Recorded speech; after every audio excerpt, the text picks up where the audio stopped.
Antecedentes. La estrategia aliada para 1916 fue básicamente establecida en la Conferencia de Chantilly, 5 a 8 de diciembre de 1915, en la que se decidió que debían lanzarse una serie de ofensivas simultáneas por parte de los ejércitos rusos, italianos y anglo-franceses, para atacar a los poderes centrales por todos los lados. A finales de diciembre de 1915 el general Sir Douglas Haig reemplazó a Sir John French como comandante en jefe de la British Expeditionary Force, BEF.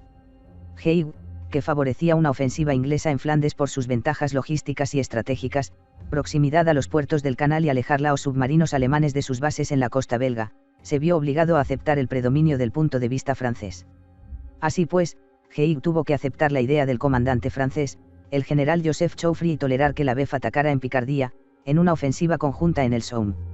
Apenas había comenzado la planificación de esta ofensiva cuando los alemanes atacaron en Verdún en febrero de 1916, sometiendo a los franceses a una tremenda presión, que disminuyó su capacidad para atacar en el Somme y puso todo el peso ofensivo en el lado británico. Francia, pues, solo atacaría con 3 cuerpos de ejército del Sexto Ejército, y la ofensiva tendría como objetivo principal aliviar la presión alemana sobre el ejército francés. Para entonces el ejército británico ya no estaba basado en las 6 divisiones de regulares que habían sido formadas al comienzo de la guerra y prácticamente aniquiladas en los combates de 1914 y 1915. Ahora el grueso de las fuerzas estaban integrados por los voluntarios de los territoriales y el New Army de Kitchener, que había empezado a crearse en agosto de 1914.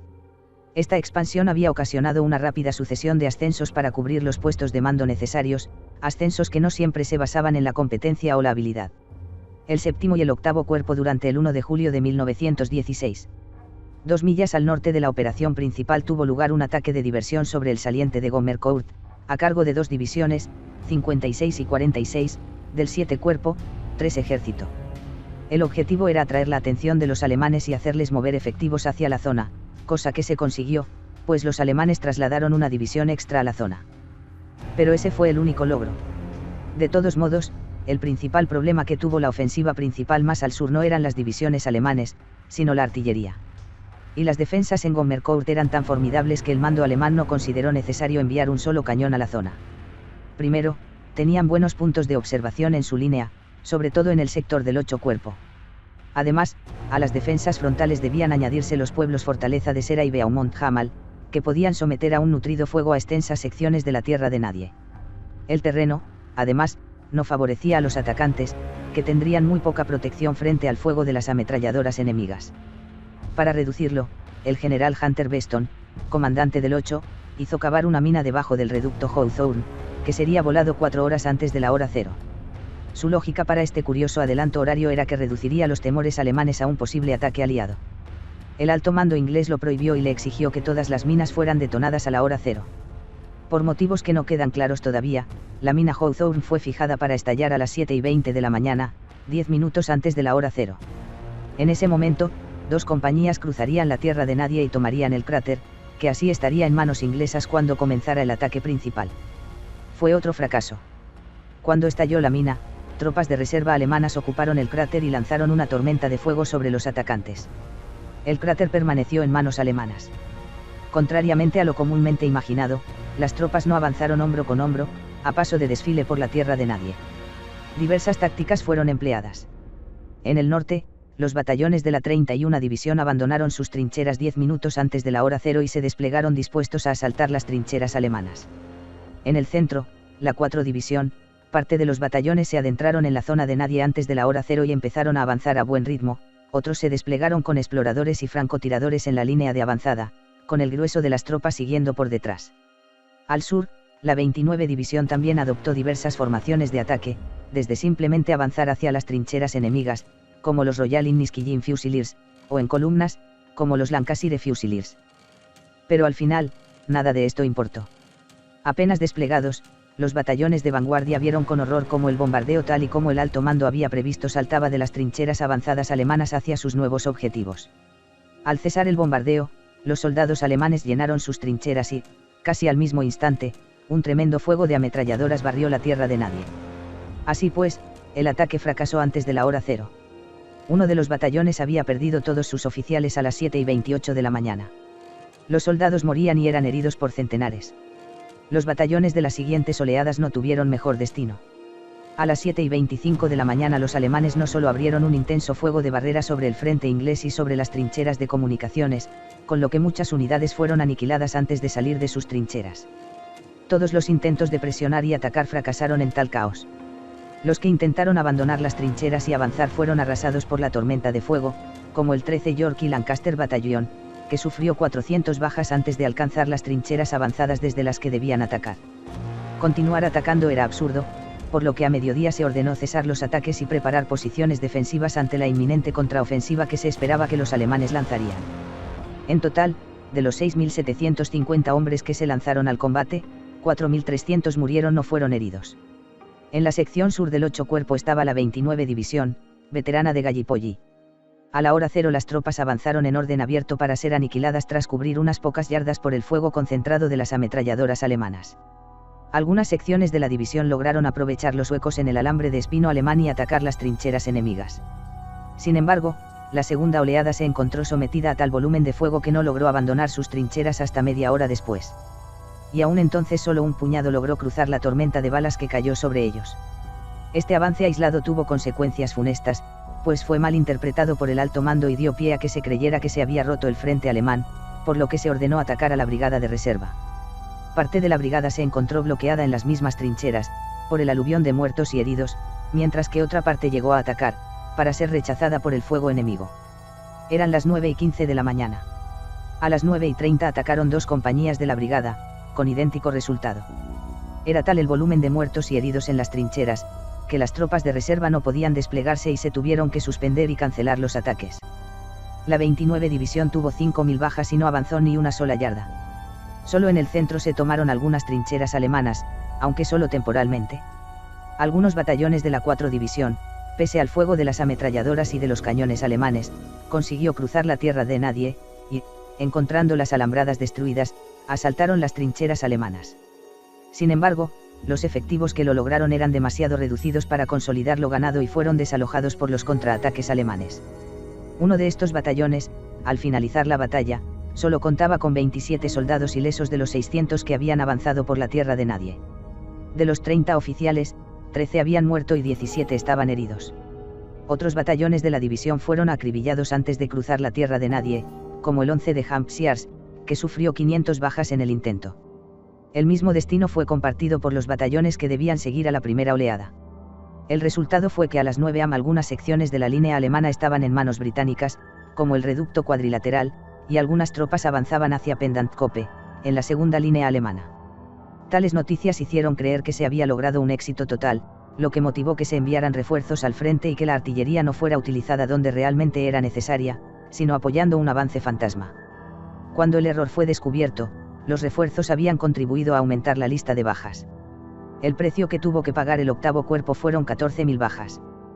Pero estas cifras no expresan el horror de la carnicería sufrida por las tropas que realmente atacaron, pues 9 batallones de la brigada de reserva no llegaron a entrar en combate. De los 29 batallones que participaron en el combate, la media de bajas asciende a 490, un 66% de sus efectivos. Y en el caso de algunos batallones desafortunados, como el mencionado Newfoundland, 90%, la proporción fue mayor, el 11 East Lancashire 31 División, el 1/8 Royal Warwick, 11 Hampshire 4 División y el 1 Bordares 29 División sufrieron cada uno un 80% de bajas. ¿Por qué acabó el ataque del 8 Cuerpo en tal carnicería?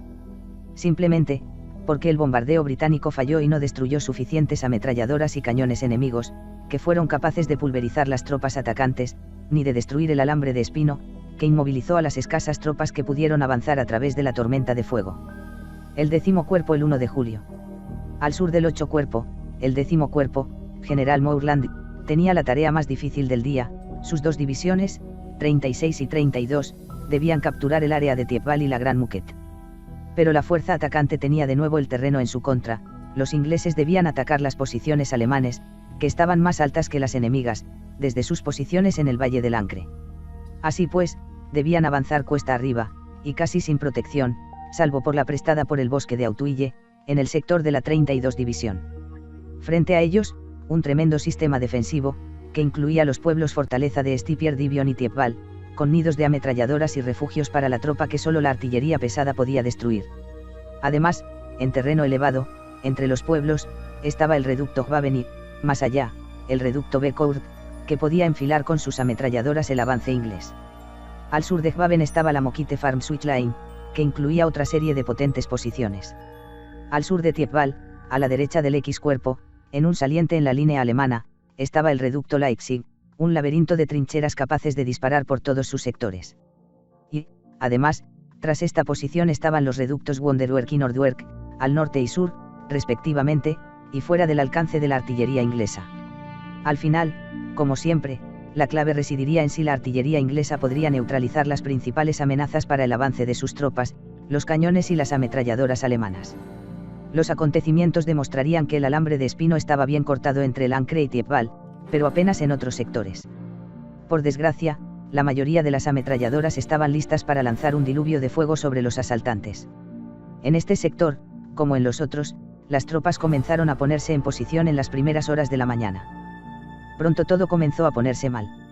A las 3 de la madrugada la artillería alemana bombardeó el bosque de Thiepval, y a las 6:15 de la mañana sectores al sur de este bosque cayeron bajo el fuego enemigo. En la izquierda del X cuerpo estaba la 36, irlandesa, división. Apenas las tropas llegaron a la tierra de nadie cayeron bajo el fuego enemigo, que destrozó oleada tras oleada de las tropas atacantes, salvo en el centro, donde los asaltantes consiguieron penetrar el reducto Gwaben con la ayuda del apoyo artillero. Sin apenas encontrar resistencia, las tropas irlandesas continuaron su avance hacia la línea de la Granja Muquet, pero las tropas que lograron la penetración eran muy pocas, y los contraataques alemanes les hicieron retroceder, primero, y luego les desalojaron del reducto Gwaben. Para completar el desastre, la brigada de reserva avanzó, pese a que se ordenó que no lo hiciera, pero las órdenes no llegaron. Las ametralladoras sembraron la destrucción de las tropas tan pronto salieron de sus trincheras. La confusión reinante en el mando británico estuvo a punto de aumentar las dimensiones de la tragedia, cuando informes contradictorios sobre un avance fantasma motivó que se ordenara atacar al resto de la reserva del cuerpo, las 2 brigadas restantes de la 49 División. Afortunadamente, debido a la caótica situación este ataque no tuvo lugar. A la derecha del X cuerpo estaba la 32 División. En su área, 2 batallones debían atacar frontalmente Thiepval, pero fueron aniquilados lo cual impidió apoyar el flanco de la división irlandesa. No menos de 21 ametralladoras sobrevivieron al bombardeo y acribillaron a los atacantes. El resto de la división tampoco fue más afortunada, encontrándose con la misma barrera de fuego descrita ya en otros ataques, con la consiguiente carnicería. A pesar de ello, algunos soldados consiguieron penetrar las líneas alemanas, y fueron vistos por observadores británicos, lo que motivó que la segunda oleada fuera lanzada al ataque para reforzar estas secciones ocupadas, con la predecible sangría humana, y que la artillería no pudiera bombardear Thiepval la única manera de aliviar la situación. Mientras tanto, a la derecha, algunas tropas habían logrado un cierto éxito, debido a la barrera artillera preparatoria y habían tomado el reducto Leipzig, pero cualquier intento de avanzar a partir de ahí fue detenido por el fuego alemán. El tercero cuerpo el 1 de julio. El centro del ataque británico era básico para los propósitos de Heide. En este área se produciría la ruptura del frente que decidiría la guerra. Pero para conseguir esto, el tercero cuerpo debía conquistar todo el sistema de trincheras alemán. Y todo parecía indicar que esto no iba a ser así. Los artilleros habían anunciado que no se debía esperar que el bombardeo preliminar pudiera destruir las alambradas y que se tenían serios problemas con la falta de munición. Para complicar más el problema, la preparación artillera se había planeado con vista a una posible ruptura del frente por parte del 3 cuerpo y una posible explotación por parte de la caballería. Pero nadie en el tercero cuerpo o en el mando del cuarto ejército contemplaba seriamente esta posibilidad. Sin embargo, pese a ello, el plan de fuego de la artillería se dispuso para seguir los objetivos que tal ataque necesitaba. Nadie en el tercero cuerpo osó sugerir que tal plan se modificara, para que se concentrara el fuego en las formidables posiciones alemanas. Nunca una campaña tan grande había comenzado tan inapropiadamente. Dada la geografía del terreno, que favorecía al defensor y condenaba al atacante, era imposible conseguir los propósitos marcados por los planes iniciales. Peor aún, el terreno protegía las defensas alemanas, mientras que dejaba al descubierto las inglesas, que estaban a plena vista del enemigo. Este hecho, como veremos, sería calamitoso para las tropas de reserva. En contraste, las tropas alemanas disfrutaban de todas las ventajas, estando en terreno elevado que les permitía dominar todo el terreno, más la presencia de los pueblos de Auvilliers y la Boissel, bien guarnecidos y dotados de nidos de ametralladoras. Además, el terreno abierto que debía cruzar la infantería inglesa estaba también cubierto por 2 potentes posiciones defensivas alemanas, Nordwerk y el saliente Leipzig. Antes de que se atacara, era vital que estas posiciones fueran neutralizadas por la artillería. Pero no fue el caso. Y por si el problema no fuera suficientemente complicado con estos factores, cabe añadir que la tropa debía cruzar amplias extensiones de la tierra de nadie, dependiendo de la distancia entre las trincheras alemana e inglesa en el norte iban desde 200 a 800 metros, entre 50 y 600 frente a la Boissel o 700 en el frente de ataque de la Brigada 101. Finalmente, nadie se ocupó de cómo se debía cruzar la tierra de nadie. La receta para un desastre estaba servida. Las tropas atacantes eran la División 8, formada por soldados profesionales, y la 34, con voluntarios del New Army de Kitchener, procedentes de Newcastle. A la hora cero, las 6 brigadas del cuerpo atacarían a la vez. Las 3 de la 8 división atacarían desde su línea de frente, como 2 de la 34, mientras que la tercera, en reserva en las colinas Tarausna, avanzaría simultáneamente desde su posición retrasada hacia el frente.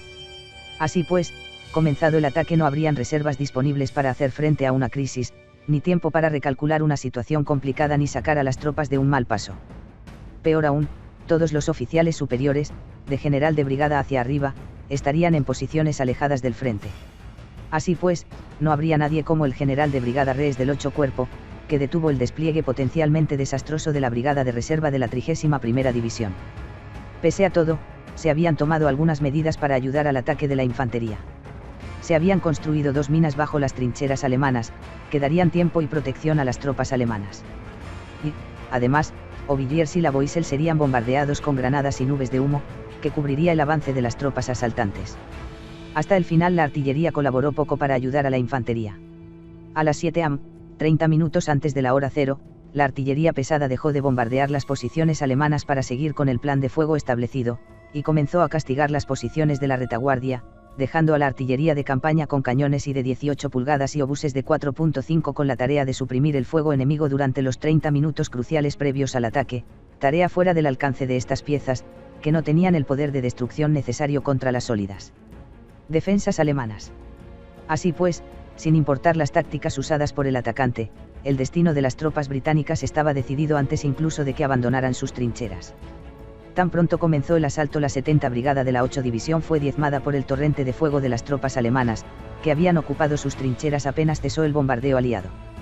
Uno de los batallones de cabeza de la brigada quedó reducido al 30% de sus efectivos antes de la hora cero, y los otros sufrieron destinos similares. Sin embargo, los supervivientes fueron capaces de aprovechar que en este sector el alambre estaba destruido y los defensores parcialmente desconcertados por el bombardeo.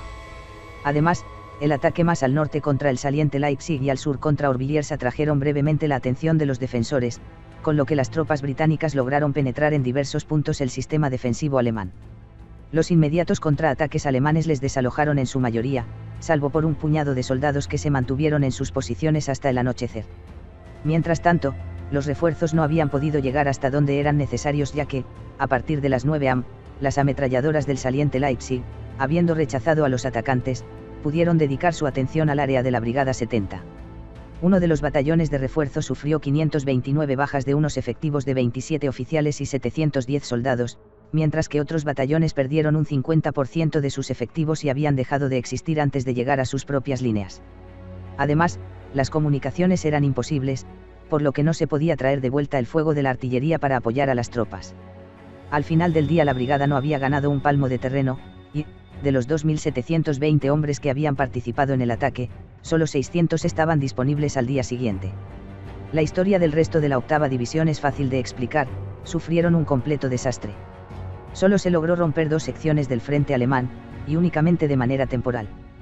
Cada vez que los soldados intentaban cruzar la tierra de nadie, un fuego devastador lo impedía. Incluso formando pequeños grupos la tarea fue imposible de cumplir. El fuego cruzado de Auvilliers y la Boissel hicieron una carnicería con las tropas atacantes. Salvo un batallón de reserva, nadie se salvó de la ordalía, un 60% de los efectivos de las 2 brigadas fueron baja. El caso del segundo de Middlesex es especialmente espeluznante, pues sufrió un 92.5% de bajas. Así pues, 3.000 hombres fueron muertos, heridos o desaparecieron sin conseguir una ganancia apreciable. En el sector de la 34ª División se repitieron diversos factores ya vistos, salvo por un detalle adicional, la Boissel no iba a ser atacada por la infantería, sino tan solo bombardeada con humo. Peor aún, la mina que debía estallar y dar apoyo a los británicos estaba demasiado cerca de las trincheras aliadas, por lo que se decidió retrasar el ataque 5 minutos, con lo que se perdía la oportunidad de aprovecharse de la sorpresa causada por la explosión. Así pues, la 34ª División atacó a las 7:30 de la mañana, sin que se viera por ninguna parte la cortina de humo de la Boissel, por la falta de viento. El resultado fue simplemente catastrófico. Los dos batallones de asalto tuvieron que cruzar los 800 metros de la tierra de nadie a plena vista del enemigo, que estaba plenamente preparado, pues habían interceptado un mensaje indicando que se iba a producir un ataque. Así pues, el lento avance por la tierra de nadie fue recibido por otra tempestad de acero. El 20º de Northumberland Fusiliers perdió 661 de sus 800 hombres, mientras que del 23º de Northumberland Fusiliers solo se salvaron 230 de 930. El fuego devastador hizo que los batallones que atacaban más al sur de la Boissel sufrieran hasta un 90% de bajas. El único consuelo para los supervivientes fue que, al escapar del fuego, encontraron a las tropas frescas del 15 Cuerpo, atrincheradas, con los que tuvieron al menos un suspiro de paz. Finalmente queda contar el caso de la 103 Brigada, Tennessee de Airisi, la brigada de reserva que avanzaba en 4 columnas desde el expuesto terreno de las colinas Tarausna. Apenas formaron en oleadas cayeron bajo el fuego de la precisa artillería alemana. Pese a ello, el avance continuó como si se tratara de un desfile. Para cuando las tropas llegaron a las trincheras inglesas de primera línea, la unidad había sufrido un 80% de bajas. 2 años de formación para durante 80 minutos como unidad de combate. Increíblemente, algunos soldados llegaron a atacar la primera línea de posiciones alemanas, llegando incluso hasta la segunda línea de trincheras. Nunca más se supo de ellos. De 3.000 soldados, la brigada perdió 2.200. En total, la 34ª División perdió el primer día del Somme 6.000 soldados a cambio de unas ganancias ridículas. Tan desesperada fue su situación al final del día que una unidad de la reserva, la 19, fue enviada a cubrir sus posiciones por si los alemanes intentaban un contraataque. El tercero cuerpo sufrió 12.000 bajas, y el 99% de las trincheras alemanas siguieron en poder del enemigo al final del día. Así pues, que los planes de Haig en este sector fueran irrealizables y tuvieron un efecto desastroso, diluir el poder del bombardeo inglés, asegurando así el fracaso del ataque. El 15º y el 13º Cuerpo durante el 1 de julio de 1916. Al sur de la Boisselle el terreno daba un giro hacia el este, lo que daba a las tropas atacantes un problema al atacar. A este problema se sumaban los ya mencionados en ataques anteriores. En particular, la presencia de 2 pueblos, reducidos a ruinas pero repletos de ametralladoras en posiciones protegidas, complicaban la ruta de avance de la infantería británica. Fricourt, que de todos los pueblos incorporados al sistema defensivo alemán era el mayor, podía enfilar con sus ametralladoras el norte y el este de ataque británico. Al este, cuando el frente giraba en esa dirección, se hallaba Mamet, también igualmente emplazado en la ruta de cualquier posible ataque aliado. En otro sentido, se puede decir que la situación del 15 Cuerpo era mejor que las del norte. Su sección del frente estaba sobre terreno más alto que el alemán, con lo que se cambiaban las tornas y los británicos tenían todas las ventajas para observar de las posiciones enemigas. Además, la artillería aliada podía enfilar las posiciones alemanas al norte y al este, lo que hizo que el bombardeo en esta área fuera más efectivo y que la infantería tuviera menos problemas al atacar. A esto cabe añadir el uso, en forma embrionaria, del Creeping Barrier, o barrera de fuego de la artillería que permitía cubrir el avance de la infantería propia mientras también castigaba las posiciones enemigas. Sin embargo, en lo referente al 1 de julio, este bombardeo también falló, porque se movió demasiado rápido para que las tropas pudieran seguirlo, y porque no contenía la densidad de proyectiles que tendría en el futuro. El resultado fue que, pese a que el bombardeo permitió el progreso de los alemanes, o acabó con toda la oposición alemana. Pese a todo, la infantería pudo desplegarse en la tierra de nadie antes de la hora cero y pudo seguir la barrera de fuego con seguridad, lo que redujo el número de bajas. Otro asunto concerniente a la artillería demostraría que el 15º Cuerpo fue más afortunado que otros cuerpos. En el planeamiento de las operaciones, el mando del 15 otorgó menor importancia al fuego de contrabatería que los otros cuerpos. Esto tuvo una consecuencia positiva, que fue que las posiciones alemanas recibieron mayor volumen de fuego del que hubiera sido normal de haberse aplicado los mismos criterios de los demás sectores. Sin embargo, esto era potencialmente peligroso, pues al no suprimirse las baterías enemigas, estas podrían haber destruido las oleadas atacantes, como había pasado en otros sectores. Pero aquí intervino la fortuna, ya que el 13º Cuerpo del general Cangrave y los franceses, especialmente afortunados por su alta dotación de cañones pesados, dieron especial prioridad al fuego de contrabatería, centrándose en el área Mamet-Mahantouban, cuyos cañones podrían obstaculizar sus respectivos esfuerzos. La combinación franco-inglesa contra esta concentración alemana facilitó el trabajo al 15º Cuerpo, que encontraría menos fuego de artillería alemana en su avance. Pese a esto, aún quedaban las fuertes defensas alemanas. Tal era la fortaleza de las posiciones de Fricourt que no sería atacada frontalmente, sino flanqueada por las divisiones 7 y 21. Si este ataque funcionaba, entonces Fricourt sería asaltada frontalmente. En contraste con las operaciones ya narradas, el ataque del 15 Cuerpo fue un éxito parcial. Pero el éxito no fue sin coste. En el extremo norte del 15 Cuerpo el bombardeo no había sido tan preciso como era necesario, y cuando las tropas de la 6-4 Brigada atacaron a las 7:25 de la mañana cayeron bajo un intenso fuego alemán, que se incrementó cuando el fuego de barrera prosiguió hacia su siguiente objetivo, dejando las trincheras alemanas. Sin embargo, los 4 batallones atacantes tomaron la primera línea de trincheras alemanas, reforzadas por 2 batallones de la segunda oleada, que tomaron su primer objetivo en 45 minutos. En los flancos, el apoyo necesario no llegaría. La destrucción de la 3-4 división del 3 Cuerpo ya ha sido descrita. Al sur, las tropas de la 2-1 división también fallaron, por el increíble volumen de fuego procedente de Fricourt, que no pudo ser suprimido por la artillería ni la cortina de humo. Así, en cuanto las tropas abandonaron sus trincheras fueron cegados por las ametralladoras alemanas. Apenas 200 o 300 hombres de los batallones de cabeza consiguieron alcanzar las líneas alemanas, y los batallones de la segunda oleada lograron algún pequeño avance, pero el fuego enemigo impidió cualquier avance ulterior. Al norte de Fricourt atacó el 10 West Yorkshires, 50 Brigada, en el ataque más desastroso de todo el primer día del Somme. En teoría, la explosión de 3 minas debía distraer a los alemanes, pero no fue así, no exactamente. 2 compañías sí consiguieron aprovechar el éxito, y tomaron sus objetivos, pero el resto fueron aniquilados por la guarnición alemana, que se recuperó rápidamente y destrozaron después a las compañías de cabeza. De 24 oficiales y 750 hombres que comenzaron el ataque, 23 oficiales y 717 hombres cayeron en combate. Así, al caer la noche, la 6-4 Brigada estaba firmemente atrincherada al oeste de Fricourt, la 63 había tomado las primeras trincheras alemanas pero poco más y la 50 había fracasado por completo. Que este ataque pudiera ser aprovechado dependía ahora de la 7 División, atacando al otro lado del saliente de Fricourt. Por su parte, la 7ª División tuvo un completo éxito en su ataque, gracias al apoyo artillero. Muchos de sus batallones estaban a solo 50 a 60 metros de las trincheras cuando la barrera de fuego se movió hacia el siguiente objetivo, por lo que la mayoría de los batallones asaltaron las posiciones alemanas sin ser molestadas en su aproximación. Aunque, sin embargo, no todo fue tan sencillo, ya que algunos batallones tuvieron problemas con el fuego enemigo, denso en algunas zonas, o con el alambre de espino, que no estaba bien cortado por la artillería aliada. Pese a todo, el fuego alemán no pudo detener el asalto y para las 1:30 se habían alcanzado las afueras de Mametz, mientras que a la derecha se había sobrepasado el pueblo, que cayó en manos aliadas a las 4. La situación en torno a Fricourt no había sido tan favorable, y, pese a todo esto, se había establecido una fuerte línea defensiva en el flanco del pueblo, con lo que este quedaba amenazado de ser rodeado por las tropas inglesas, amenazando así la llegada de refuerzos. Entonces, llegaron informes erróneos que indicaban que las divisiones 7ª y 21ª habían tomado sus objetivos y que los alemanes estaban en completa retirada, por lo que se ordenó un ataque frontal contra Fricourt, que terminó en desastre cuando 2 batallones atacaron el pueblo sin apoyo artillero. Los defensores no estaban ni mucho menos acabados, y los 2 batallones sufrieron gravísimas pérdidas a cambio de muy poco terreno ganado.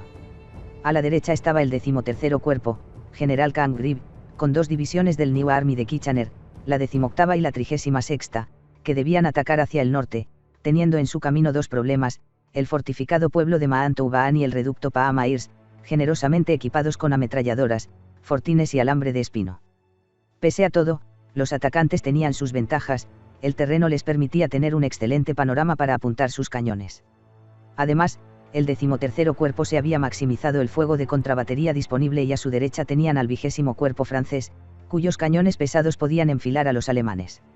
Así pues, no es de extrañar que las baterías de 2 divisiones alemanas fueran destruidas para cuando comenzó el ataque inglés, que encontró las trincheras alemanas considerablemente castigadas, sin casi alambre de espino ni ametralladoras para dificultar su tarea, debido, además, al mal despliegue defensivo alemán. El ataque comenzó bien para la 1-8 División. Tras el estallido de 3 minas, que arrasaron 9 fortines alemanes con sus guarniciones, entraron en acción 3 zapas rusas, trincheras excavadas en la tierra de nadie que enfilaron la línea alemana con ametralladoras y lanzallamas. Pero no todo fue perfecto. En el área de la Brigada 53 habían sobrevivido algunos cañones, que causaron numerosas bajas a las tropas en sus trincheras de reunión. En el área de la Brigada 55, increíblemente, algunas ametralladoras sobrevivieron y descargaron tal tormenta de fuego que detuvieron el asalto. Pero la Brigada 54 logró capturar las trincheras alemanas a las 7:30 sin apenas problemas, avanzado con rapidez y capturando la trinchera Paameirs a las 8:15. A las 8:30 de la mañana estaban casi encima del reducto Paameirs, que opuso tal resistencia que no cayó hasta una hora más tarde, al ser asaltado por todos los lados, lo que alivió la presión sobre la Brigada 55 y que pudo avanzar por fin hacia su objetivo final. Entonces, la resistencia encontrada les detuvo por un tiempo, hasta que fue flanqueada. En ese momento, la resistencia alemana frente a la Brigada 55 se derrumbó, con lo que esta unidad pudo conectar con la Brigada 53 a su izquierda y la 30ª División a su derecha. Todos los objetivos de la 18ª División habían caído. Elementos de la Brigada 54 a la izquierda, estaban manteniendo posiciones a unos 500 metros por detrás del reducto Paameirs, y en el centro algunas patrullas habían llegado hasta Caterpillar Wood, más allá de sus objetivos finales. Como el bosque estaba vacío pero bajo creciente fuego enemigo, se decidió consolidar Maantou-Baanali y esperar al nuevo día. A la derecha del ataque la 30 División logró el mayor avance al menor coste del día. A la hora cero las tropas atacantes avanzaron por la tierra de nadie y encontraron el alambre de espino bien cortado y a la mayoría de sus defensores muertos o heridos. El resto estaban demasiado aturdidos para ofrecer resistencia, por lo que fueron hechos prisioneros con rapidez. Así pues, siguiendo el avance de la barrera de artillería, los soldados ingleses avanzaron hasta su objetivo final, la trinchera Dublín, al sur de Maantou-Baan, a donde llegaron a las 8:30 de la mañana.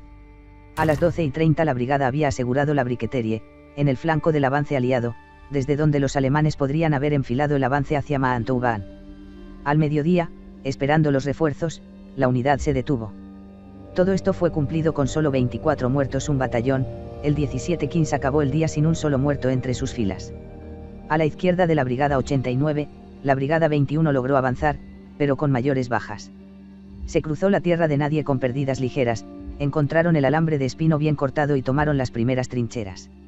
Entonces, fuego de ametralladora desde la retaguardia y los flancos, desde donde la 18 División estaba siendo contenida, causó un alto número de bajas. Por ejemplo, de los 200 integrantes de una compañía, solo 31 llegaron a las líneas alemanas. Sin embargo, el ataque logró avanzar, aprovechando el desorden enemigo, tomando el reducto Glaz y tomaron contacto con la Brigada 89. Se comenzó la consolidación mientras se esperaba que la Brigada 90 tomara Maantou-Baan. A simple vista, la operación Maantou-Baan se parecía alarmantemente a algunos de los peores momentos del 1 de julio. La Brigada 90 tenía que avanzar, colina arriba, para tomar las ruinas de un pueblo, es decir, cumplir lo que la 3-2 División no había logrado en Thiepval, la 8 División en Ovilleris y la 3-4 División en la Boiselle, operaciones que terminaron con un rotundo fracaso y grandes bajas. Pero esta vez fue diferente. El avance de la brigada fue apoyada por cortinas de humo y, en una hora, las tropas conectaron con las brigadas 21 y 89 al sur del pueblo. A las 10:30 de la mañana la barrera artillera se movió a Maantou-Baan, seguida por los 3 batallones de la Brigada 90, que, sin casi una baja, tomaron el pueblo 10 minutos más tarde. El fuego combinado franco-inglés había aniquilado la resistencia y arrasado el pueblo.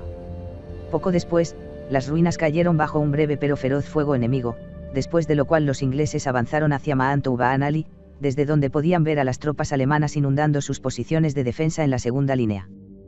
Conclusiones. Este fue el comienzo de la batalla del Somme, que se prolongaría por varios meses más, hasta el 18 de noviembre, en condiciones cada vez más atroces. Este día pasó a la historia como el más sangriento de la historia del ejército británico, que sufrió 57,470 bajas, de los cuales 19,240 fueron muertos. Las bajas alemanas, más difíciles de calcular, se estiman en unas 8.000, siendo 2.000 de ellos prisioneros. El alto mando inglés, por cierto, no sabía la magnitud de la catástrofe, debido a las malas comunicaciones, y se ordenó continuar las operaciones al día siguiente, pero no fue hasta el día 3 cuando se retomaron. Como ya hemos visto, pese a la variedad de tácticas adoptadas, el resultado de los ataques en general apenas varió, muerte en tremendas proporciones. La razón es simple.